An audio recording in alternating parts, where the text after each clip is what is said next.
سلام، من اومدم دوباره با یه محصول جدید. کی صورتش لیفت لازم داره؟ اونم چی؟ لیفت روز و شب. با من همراه باشید.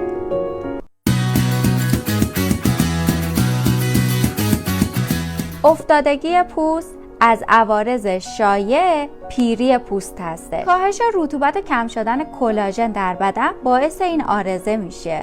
کرم لیفت روز و شب MND از ترکیبات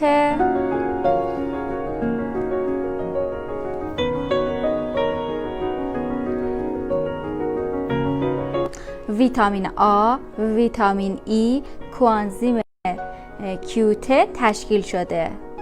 کرم مناسب افتادگی پوست روز MND 40 میل و کرم مناسب لیفت شب MND اینم 40 میل.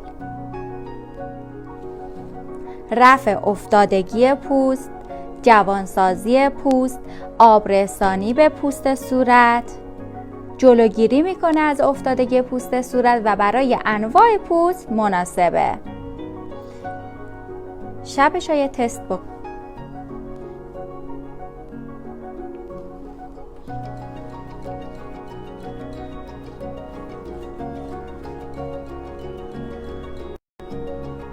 هم سریع جذب میشه، هم آبرسانی داره،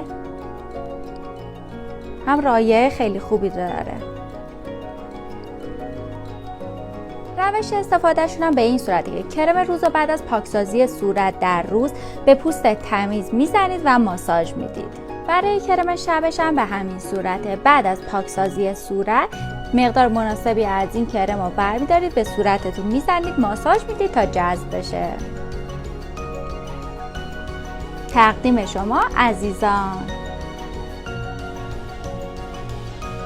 امیدوارم از این کلیپ خوشتون اومده باشه.